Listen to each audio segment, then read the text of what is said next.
Ассалаумағалейкум қазақ елі, қайырлы кеш құрметті көрермендер. Әсіресе соның ішіндегі қазақ тілді ұлтшыл қазақтар. Достар, ұлтшыл деген не? Жалпы осы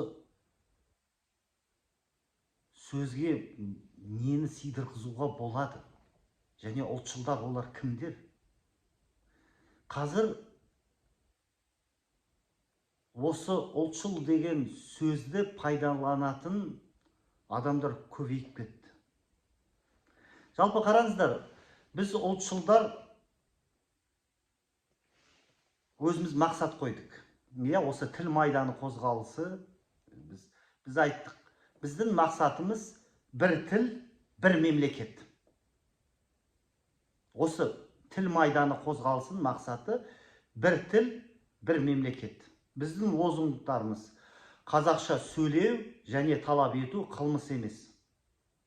Және осы тіл майданда үш сөз жазылып тұрды. Ұлт, тіл, жер. Енді қараңыздар.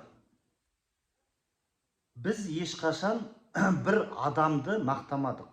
Жалпы президентті айтар, Назарбаевты. Жоқ. Біз халықпен жұмыс істедік. Халықтың ой пікірін біліп, соны енді әрине бізге телевидение оны бермейтін бізге, мүмкіншілік біз тек қана YouTube болды. Сол YouTube'ты пайдаланып қазақтың мүддесін қорғадық. Қазақ тілінде.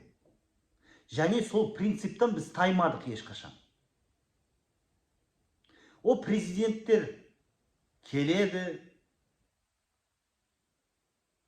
ұрлайды ма, не істейді? Келеді, қартаяды, өледі. Назарбаевты өледі, Тоқаевты өледі. Оның орнына білмеймін тағы кім келеді. Біз халық мәңгі қалады. Бірақ қандай жағдайда қалады? Өз мұрасын сақтай ала ма?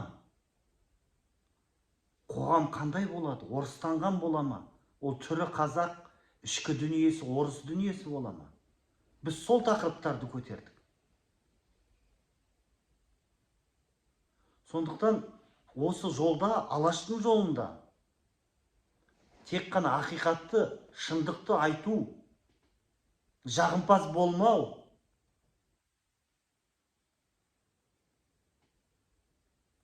осы принциптарды ұстану керек та. Мысалы, жапондықтарда мынандай бір ұғым бар да, мынау бала кезіндегі сезімді қартайғанша дейін сақтау.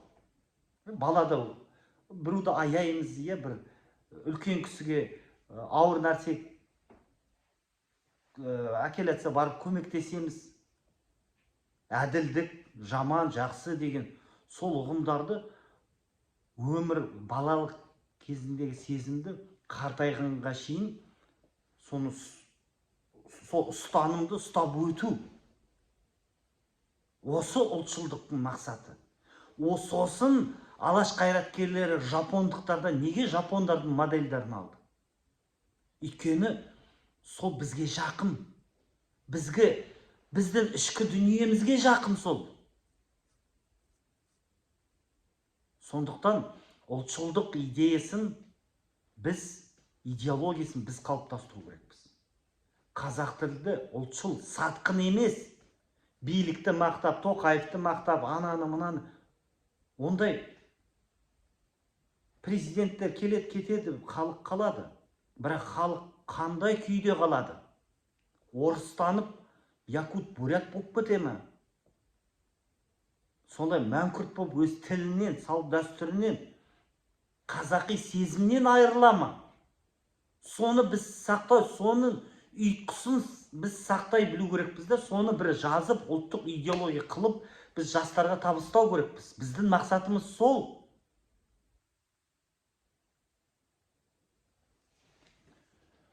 Сондай бір кешкі ойлар келді, қалай ойлайсыздар? Және де осы Мен Мағжанның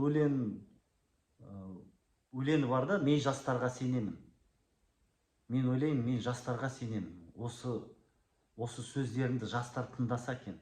Осы тіл майданы қозғалысы түбі ұлтшылдық идеясын біз қалыптастырып бірге, иә, Қазақстанда ол мүмкін емес, мүмкін Түркияда бір конгресстер өткізіп, жастар өз ой пікірлерін айтып,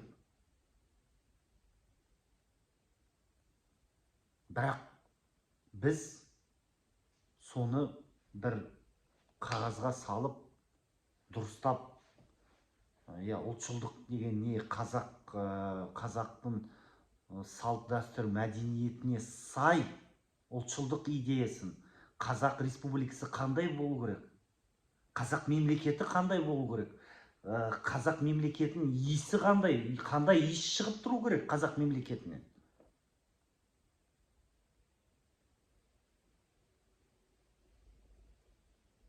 Мысалы, біз ұлтшылдар келіспейміз, Қасымов анау айтады ғой, бүкіл көп ұлтты мемлекет, жоқ, келіспейміз. Біз мемлекетпіз. Соны айтқым келген, осы ойларым, сіздердің қандай ой пікірлеріңіз жастар болса, осы жерде комментарийде жазыңыздар, өтініш.